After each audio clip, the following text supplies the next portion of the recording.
Bonjour à tous, ici Nitiflore, et aujourd'hui ce sera une vidéo du démontage du côté extérieur du cylindre fichier F3D, donc après son crochetage bien entendu.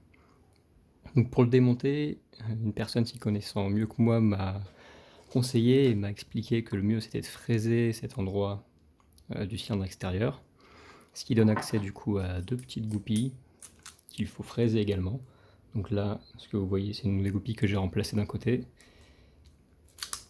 et du coup la même chose de l'autre côté, je les ai fraisés et je les ai remplacés par d'autres goupilles qui sont amovibles. Du coup, je peux les retirer quand j'ai besoin de démonter le cylindre. Ensuite, il suffit de retirer le capuchon. Donc pour ça, un tournevis posé en appui contre le capuchon et un coup de marteau. Et petit à petit, de chaque côté, ça le fera reculer petit à petit jusqu'à pouvoir l'enlever. Donc ça, on verra dans la seconde partie de la vidéo. Donc le but, c'est de le crocheter et ensuite de le démonter pour voir ce qu'il y a à l'intérieur et expliquer un petit peu plus en live la manière dont je le crochette. Donc je ne vais pas revenir dans les phases de crochetage puisque je l'avais expliqué dans ma première vidéo sur ce cylindre, donc avec la première phase, la seconde phase. Là je vais vraiment le crocheter silencieusement et ensuite je détaillerai un peu plus l'autopsie.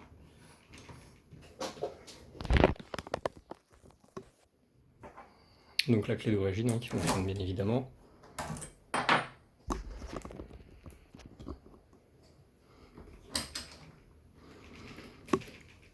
Et donc c'est parti, donc, toujours la même méthode pour le crocheter.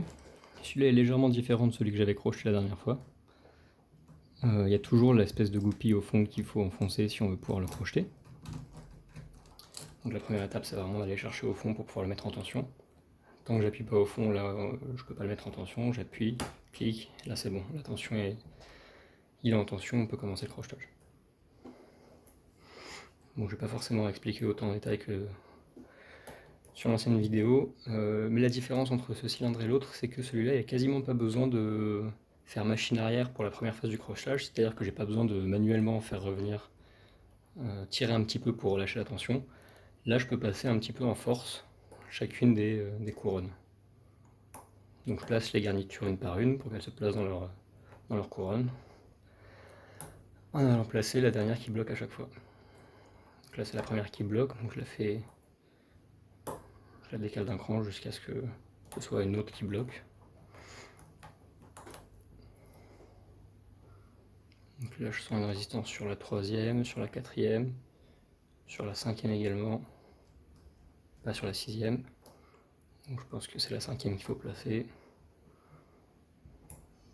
Si j'arrive à mettre dessus, hop. Ok, plus de résistance sur la cinquième. 4, 3. Donc la résistance sur la troisième, pas sur la quatrième. Donc je décale la troisième d'un cran jusqu'à ce que j'obtienne une résistance sur la quatrième. Ou sur une autre. Voilà, j'ai une résistance sur la quatrième, sur la cinquième. Et pas sur la sixième, donc je place la cinquième. Donc plus facile à crocheter que l'autre, celui-là, puisque j'ai pas besoin de relâcher la tension. Bon, enfin, de faire revenir le rotor, si je peux appeler ça le rotor. Et du coup, je limite les risques de devoir replacer la goupille du fond de vérification de clé.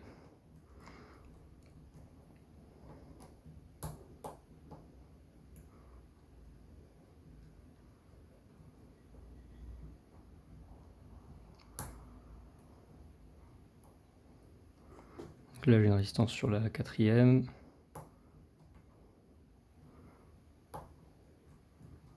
Donc vraiment, là, je relâche quasiment pas la tension, juste je force un petit peu pour tourner et je peux passer les faux crans un par un. À chaque clic, c'est un faux cran qui passe. Donc, je suis toujours en phase 1 là.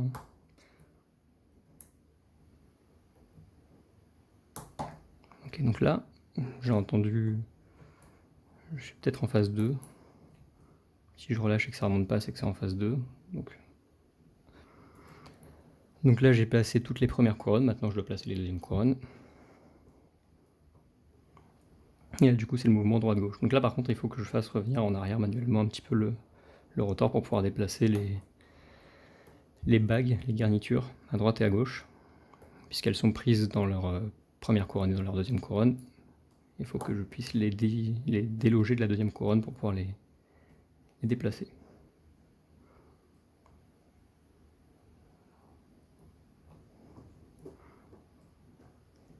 Là j'ai placé le premier, le deuxième, le troisième, quatrième, ils ont tous l'air de bloquer, le cinquième, donc je vais essayer de placer le cinquième.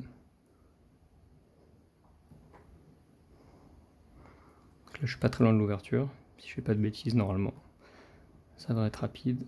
Et la sixième, donc je pense que c'est le dernier. Ok, donc là j'ai placé la sixième, on a une ouverture. Maintenant, je vais tenter l'autopsie sans foutre trop le bordel.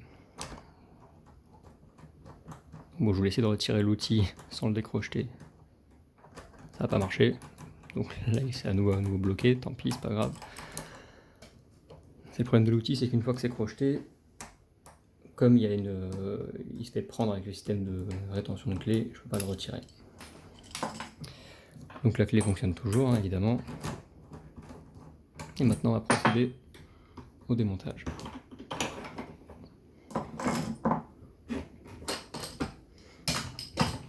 Alors pour le démonter, je vais commencer par retirer le capuchon. Puis ensuite, je vais faire sauter les deux petites goupilles que j'avais rajoutées, qui sont juste enfoncées de force, ça devrait pas être trop compliqué. Donc,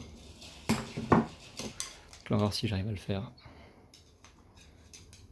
sans étau. Donc je vais vraiment donner des petits coups de marteau de chaque côté de la bague pour la déloger petit à petit. C'est peut-être plus simple, en tout cas, ça marche plutôt bien. Donc voilà, on voit que la bague commence à se retirer petit à petit. Donc c'est la manière la plus simple, je pense, d'autopier ce cylindre, sans être trop destructif, puisqu'on peut le remonter et le réutiliser derrière. Ça minimise l'impact qu'il y a sur le cylindre. Il faut juste fraiser, enlever les deux goupilles, percer un petit peu pour pouvoir les remplacer. Et puis le capuchon, bah, il sort tout seul.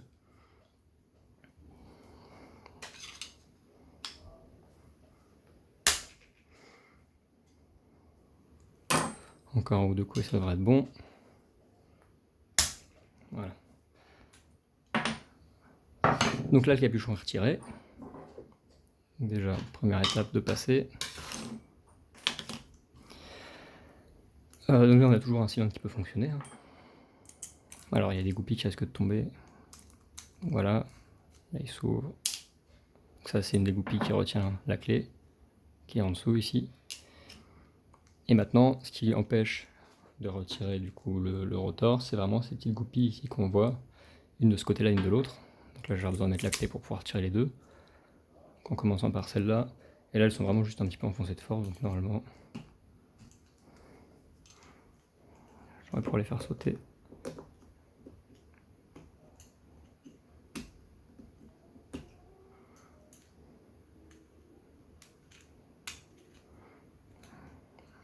Heureusement que j'y dis normalement.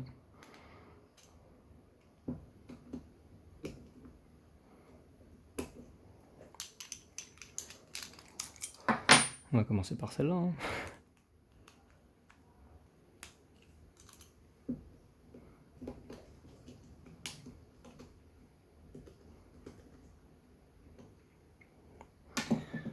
On va un tournevis un peu plus fin.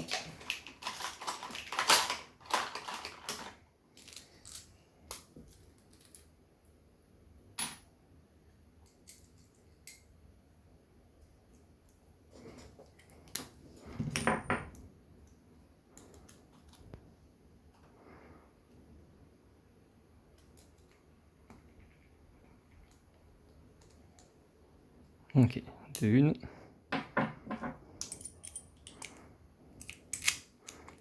J'aurais peut-être dû mettre des goupilles en laiton, j'ai mis des goupilles en acier, donc forcément, acier sur acier. J'avais que ça sous la main, donc.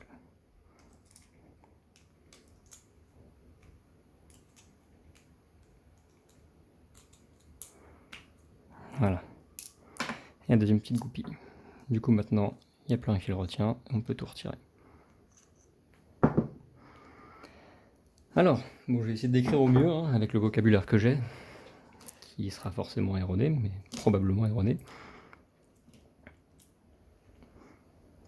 Donc je sais pas, j'ai pas démonté le côté intérieur, mais il y a d'autres vidéos qui tournent avec le démontage du côté intérieur, donc je connais pas forcément les différences, mis à part qu'ici il y a toutes les couronnes pour chaque garniture, contrairement au côté intérieur où il y en a une de moins, la première. Donc là on a les deux barres qui relient les deux éléments. Si je retire la clé, hop. Donc vraiment le but de ce cylindre c'est de pouvoir pousser cette partie avant là. Et en se poussant, tac, là on peut obtenir une rotation. Je commence à perdre des morceaux, c'est quoi ça? C'est pas trop grave. C'est un des petits rivets qui retient les deux morceaux du rotor. Donc, on enlève les deux barres. L'avant tombe. Donc à l'avant, on a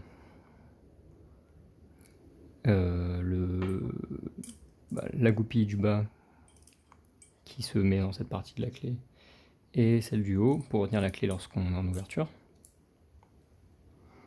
Donc lorsque j'appuie ici, je peux plus retirer la clé.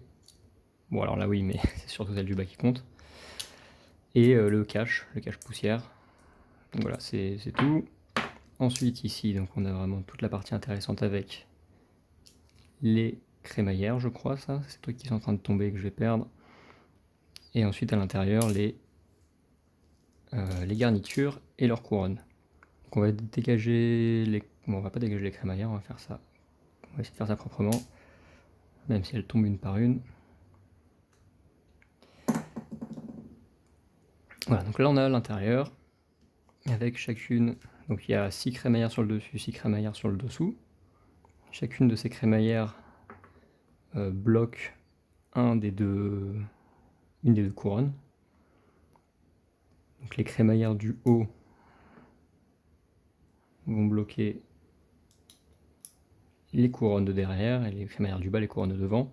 Et c'est ce qui fait que les couronnes doivent être, enfin les garnitures doivent être déplacées latéralement et au bon angle. Donc si jamais je mets une clé ici, est-ce que ça va tenir le coup? Je ne sais pas. Clairement pas, mais c'est pas grave. On voit que pour obtenir l'ouverture de ce cylindre, bon là forcément j'ai désindexé complètement les couronnes, donc ça s'ouvrira pas. Hein. Mais on doit vraiment avoir un déplacement latéral et une rotation de chacune des garnitures. Donc pour que ça se place, hop, donc là par exemple on a un passage sur les premiers. Je les place histoire que ce soit un petit peu plus visuel.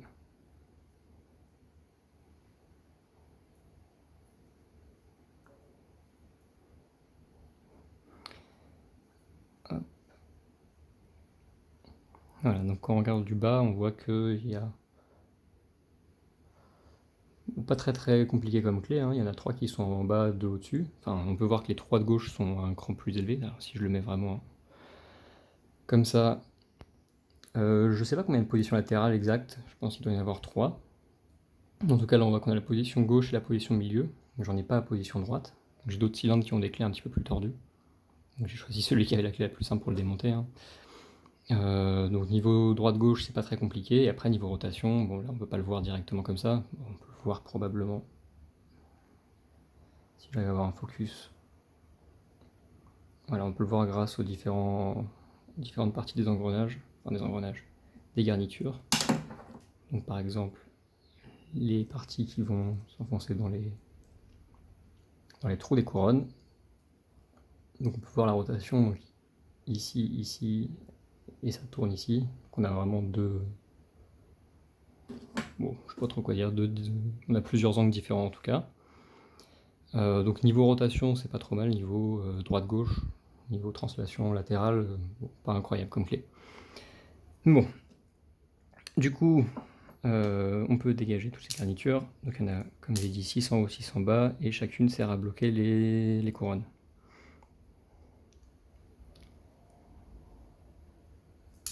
Hop.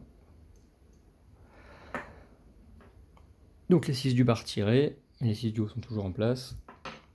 Elles sont maintenues en place par ces barres, hein, quand elles sont positionnées, les garnitures ne bougent pas. Évidemment, si on enlève, bah là on peut les faire glisser et les retirer. Donc j'ai pas vu de différence entre les garnitures du haut et les garnitures du bas, hein. Je l'avais déjà démonté une fois, et je l'ai remonté, donc peut-être une erreur de ma part, mais en tout cas ça continue de fonctionner. Elles ont l'air de tout être pareilles. Dans tous les cas, il y a un petit peu de jeu dans le cylindre, donc c'est pas trop méchant. Donc voilà, là c'est le mécanisme au fond, avec le mécanisme justement de vérification de clé, donc je sais pas trop comment ça s'appelle, mais ce qui fait que tant qu'on n'a pas enfoncé de clé au fond, on peut pas l'enfoncer. Donc là on voit que s'il essaie d'appuyer, ça ne s'enfonce pas. Il y a une petite goupille ici, si je l'enfonce, tac, là on peut l'enfoncer. Donc là elle va revenir, je mets le doigt devant parce que sinon ça va sauter. Donc c'est vraiment ce petit élément mobile ici qui, lorsqu'il n'est pas enfoncé, empêche de pousser sur le cylindre. En fait il y a un trou sur le côté, il y a une petite goupille sur le côté ici, et tant que le trou n'est pas aligné à la petite goupille, bah, la goupille ne peut pas rentrer et ça ne peut pas s'enfoncer. Je pense que je peux le faire sortir. Oui.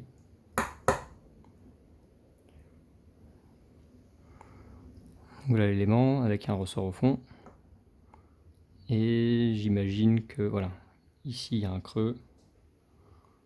Lorsque la goupille, il y a une goupille sur la droite ici, si elle n'est pas en face du creux, ça ne peut pas s'enfoncer. Bon. Simple mais efficace, pour casser les pieds au crochetage en tout cas. Donc j'ai l'impression que tous les cylindres n'ont pas cet élément, peut-être sur les plus anciens, mais en tout cas j'en ai un qui m'a été prêté, celui qui m'a été prêté par Cocolitos, qui j'ai pas besoin d'aller chercher l'élément au fond et j'en vois pas quand je regarde dans le cylindre, donc peut-être qu'il n'y en a pas ou peut-être qu'il est bloqué, je sais pas. En tout cas là il y en a un et tant qu'on n'appuie pas dessus on peut pas enfoncer. Donc voilà, première étape du crochetage, appuyer sur cet élément pour pouvoir mettre en tension. Ensuite, je vais essayer d'expliquer un petit peu plus les phases. Alors je sais pas trop comment je vais faire. On va improviser. Hein. Bon, pour faire simple, on va plus ou moins tout retirer.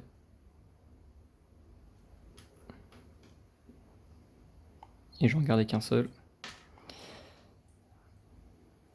Alors, première phase. La première phase, ça me concerne uniquement la première couronne. Donc lors de la première phase, ce qu'on veut placer, c'est la bonne porte sur cette couronne. Donc, il y a plusieurs angles, il n'y en a qu'un seul qui fonctionne, enfin 3 angles forcément puisque c'est un triangle. On voit que là, je suis mal placé, ça ne s'enfonce pas, mais on a quand même des petits éléments qui bloquent la rotation. Pas très bien d'ailleurs, c'est pour ça que je peux forcer un petit peu le passage. J'imagine que ça doit s'enfoncer un peu plus sur d'autres cylindres. Donc est-ce que c'est de l'usure? Est-ce que c'est comme ça en fonction des modèles? J'en ai aucune idée. Mais en tout cas, on peut voir que je peux forcer un petit peu. J'ai un clic à chaque passage de faux cran jusqu'à placer le bon cran. Donc ça c'est pour celui-là. Vraiment, lors du crochetage du premier, donc de la première couronne pour chacune des garnitures, c'est vraiment faire tourner la garniture jusqu'à ce que je comprenne que je suis dans la bonne porte. Donc là, faux cran, faux cran, faux cran, ça fait un petit clic à chaque fois, vrai cran. Donc là je sais qu'il est placé, bon, parce que là je le vois. Sinon quand je le ressens, c'est parce que quand j'en ai plusieurs, donc les uns à la suite des autres, ce qui va se passer, c'est que, comme je l'avais expliqué dans ma précédente vidéo, il y a toujours qu'une seule des garnitures qui bloque, à cause du jeu, etc. Et c'est la garniture la plus éloignée qu'on sent bloquer. C'est-à-dire que, quand je mets en tension, je pousse sur la première, qui pousse sur la deuxième, qui pousse sur la troisième. Si jamais c'est la première couronne qui bloque, dans ce cas-là, la première garniture est bloquée, et ne va pas pousser sur la deuxième, ne va pas pousser sur la troisième. Donc la deuxième et la troisième ne seront pas mises en tension. Donc, elles ne seront pas du tout dans leur faux cran, et du coup, je pourrais les faire tourner. Donc là, bon, je fais tourner les couronnes, je vais faire tourner les garnitures parce que c'est sur la clé. Mais au crochetage, évidemment, on fait tourner les garnitures et les couronnes sont fixes. Du coup, si c'est le premier qu'il faut placer, le deuxième et le troisième, je sens que je peux les tourner sans aucun problème. Et que c'est vraiment le premier qui est un petit peu dur. Comme il pousse sur sa couronne, bah, il est un petit peu dur à faire tourner. Donc je place le premier, je sens les clics, et en fait à chaque clic, je vais vérifier si je sens que le deuxième est dur ou pas. Si jamais à un clic, je sens que le deuxième est dur, c'est-à-dire que c'est plus le premier qui bloque, c'est le deuxième, ou le troisième, ou le quatrième, ou le cinquième, ou le sixième, et dans ce cas-là, je change d'élément à crocheter. Donc si jamais j'ai placé le premier et que je sens que le deuxième est légèrement dur à déplacer, à faire tourner, bah, je vais voir quand même si c'est pas le troisième qui peut bloquer, parce que si jamais c'est le quatrième qui bloque, bah, du coup je sentirai que les quatrièmes, troisième, second et le premier sont tous un petit peu durs à tourner forcément, puisqu'ils se poussent les uns les autres. Donc c'est vraiment, j'ai toujours cherché le dernier qui est un petit peu dur à manipuler à chaque fois. Donc c'est pas forcément évident de sentir lequel bloque, hein, comme ils bloquent tous un petit peu à certains moments. Mais voilà. Du coup, si par exemple c'est le troisième qui bloque, bah, je vais sentir que le premier est un petit peu dur à tourner, le deuxième un petit peu dur, le troisième un petit peu dur, et le quatrième facile. Et dans ce cas-là, je sais que c'est le troisième qu'il faut crocheter. Donc une fois que j'ai placé toutes mes premières couronnes, là on rentre dans la phase 2. La phase 2, c'est le passage de la deuxième. La difficulté, c'est que là, on va se retrouver avec une première couronne qui verrouille la garniture, et une deuxième couronne à placer. C'est pas beaucoup plus compliqué que la première phase, c'est juste différent. Comme la première couronne est bloquée, et engagée et que la garniture est engagée dedans, on ne peut plus faire des 360 avec la première garniture. Ce qui va se passer, c'est qu'à cause des crémaillères et des couronnes, la couronne étant bloquée, je pourrais uniquement me déplacer à droite ou à gauche en fait. Je pourrais plus faire des 360. Parce que vraiment on est bloqué dans l'engrenage. Bon là c'est un peu... j'ai un peu du mal à maintenir le truc en place. Faudra un dessin. Mais je sais pas faire. Faut vraiment... Donc le but c'est la deuxième phase, c'est vraiment un déplacement latéral. Donc après avoir fait une première phase de rotation, la deuxième c'est vraiment... Je pense qu'il y a peut-être 3 positions. 1, 2 et 3. Vraiment, du coup à droite ou à gauche si on le tient de face. Voilà, ce serait plutôt ça. C'est un mouvement de rotation. Donc on peut avoir cette position ou cette position. Donc là, ça va vraiment être la deuxième phase, c'est de déplacer latéralement. Donc là, c'est pareil, hein. On cherche la garniture qui bloque le plus. Là, le sentiment sera un peu différent, c'est qu'en fait, vraiment, c'est les deux engrenages, les deux couronnes qui vont frotter l'une sur l'autre. Et du coup, quand c'est en tension, enfin, la garniture qui est en tension, c'est vraiment parce qu'il y a les deux couronnes qui frottent l'une sur l'autre. Et donc on peut ressentir la différence entre justement cette difficulté à les faire bouger par rapport à deux couronnes qui ne se touchent pas encore ou qui ne sont pas en tension, et là on peut plus facilement le faire tourner. Donc pareil que la phase 1, c'est à crocheter un par un, en partant toujours de celui le plus au fond qui bloque. Et là, du coup, en faisant des mouvements droite-gauche. Donc sur la phase 1, moi j'essaie de les placer sur la droite. Donc je tourne uniquement à droite et avec un peu de chance, elles platent toutes plus ou moins à droite lors de la première phase. Ce qui n'est pas forcément le cas, hein, ils peuvent être au milieu, mais en général rarement à gauche. Dans tous les cas, si vous les placez une sur deux à gauche, à droite, gauche-droite, vous allez avoir du mal à naviguer après. Donc dans la phase 1, le mieux c'est d'essayer de toutes les mettre un petit peu sur la droite. Dans ce cas-là, on se retrouvera vraiment avec des choses qui tombent comme ça. Non, pas du tout. Toutes nos garnitures placées sur la droite. Et ce qu'il va falloir faire pour la phase 2, c'est vraiment essayer de les déplacer sur la gauche. Voilà, pour imaginer le truc. Voilà, imaginons que la deuxième, il fallait la placer à gauche. Bah, je vais avec mon outil. Je peux aller me placer directement dedans. Et c'est vraiment le deuxième que je vais essayer de déplacer. Donc il y a assez de jeu pour qu'on puisse bouger la deuxième à gauche sans bouger trop la première. Donc là, par exemple, on peut voir que... Désolé, je fais pas trop attention à la caméra, donc avec le focus, pas forcément top. Donc voilà, même si la première est à droite et que la troisième est à droite, j'arrive quand même à déplacer celle du milieu sur la gauche, voire complètement à gauche, si je joue un petit peu vraiment avec l'angle. Donc je pense pas qu'il y ait des positions droite et directement une position gauche. À mon avis, ça ferait droite, milieu, gauche. Et là, on peut vraiment, normalement avec l'outil, il y a assez de jeu, il y a assez de place dans les garnitures pour que on puisse se déplacer dedans et faire bouger les différentes garnitures à droite ou à gauche. Donc voilà. Donc les différentes couronnes, ou les engrenages, comme je les appelle. Donc il y en a 12, hein. 2 par garniture.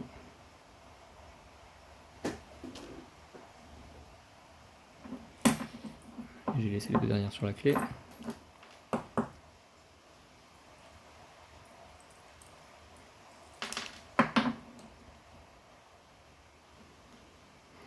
Donc voilà, c'est tous les mêmes. On peut voir les vrais crans et les faux crans.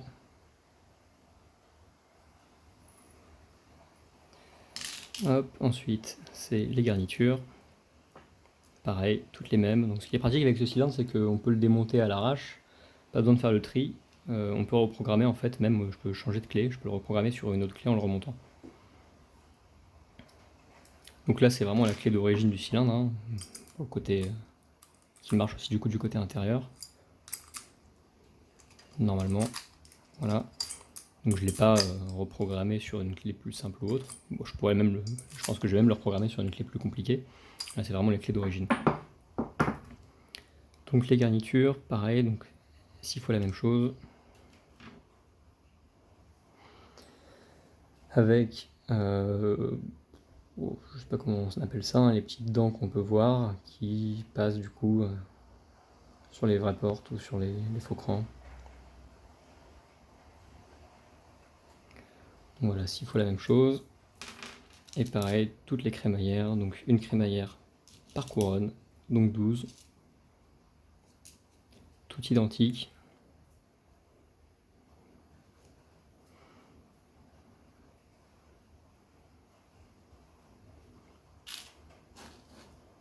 Il me manque une que j'ai replacée ici. Hop. Donc vraiment avec les petites dents qui vont venir s'interfacer avec les engrenages et empêcher qu'ils tournent. Et du coup, ils peuvent uniquement se déplacer latéralement, quoi. Pas les faire tourner. Bon voilà, désolé, la vidéo n'est pas forcément d'une grande qualité, mais je faisais plus attention à ce que je faisais qu'à ce qui était filmé, malheureusement. Sinon à l'intérieur, pas grand chose à dire, à part que au fond, on a ce qui permet de passer et ce qui tourne derrière quand on a le passage. Je pense que c'est la manière la plus simple de démonter ce cylindre, c'est pas trop bon. On fait un trou sur le côté, il faut fraiser, c'est un petit peu destructif dans ce sens-là. Et du coup, pour en parler des goupilles, du coup c'est vraiment ici. Donc là il y avait une goupille ici, pardon focus. Donc voilà, une ici et une ici. Donc au départ je les ai fraisées et ensuite j'ai réussi à les enfoncer. Donc elles sont enfoncées de force. Et il y a encore un petit peu de jeu à l'intérieur, donc je les ai enfoncées un peu plus loin histoire de faire de la place pour mes nouvelles goupilles. On peut voir que maintenant elles dépassent à l'intérieur, donc faut pas trop les enfoncer sinon on bloque ça. Mais bon, il y a du jeu donc c'est bon. Donc voilà, donc ces deux trous ici, avec des goupilles de base fraisées pour pouvoir sortir le cylindre, le rotor, et ensuite enfoncer pour pouvoir placer une nouvelle goupille. Donc mes nouvelles goupilles, c'est des tout petits trucs que j'ai récupérés, c'est des goupilles en acier que j'ai récupérées d'un cylindre. Hein. Elles se mettent dans les trous et ça tient. Et ça fait office de nouvelle goupille, tout simplement. Si on met pas ces goupilles là et qu'on met juste le capuchon, le problème qu'on va avoir, c'est que pour la phase numéro 2, on ne pourra plus tirer sur le cylindre parce qu'il sera plus maintenu. Il y a tout vraiment le rotor qui va revenir et du coup on ne pourra plus le crocheter. Donc c'est vraiment nécessaire. Donc si on le démonte, il faut vraiment fraiser ces goupilles, soit les percer, soit les enfoncer, et puis les remplacer. Et vraiment la tête là, pas grand chose de spécial dessus, à part je pense... Non même pas, le mécanisme qui retient la clé.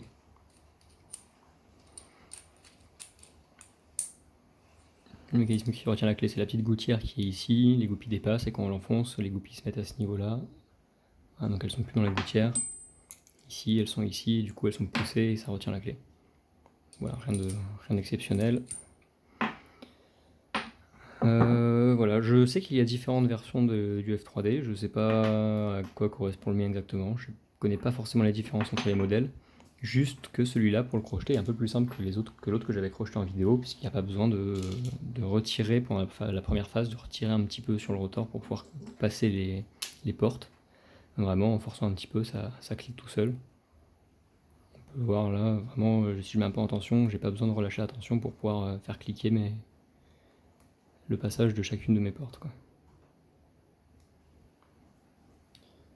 forcément j'ai pas de focus, hein. Donc voilà. Sinon, j'ai pas grand chose d'autre à dire. Si vous avez des questions, n'hésitez pas, hein. Je ferai une autopsie plus détaillée sur le forum Passion Serrure pour pouvoir voir la différence avec des autopsies du côté intérieur qui ont déjà été réalisées. Et puis voilà. Merci à tous.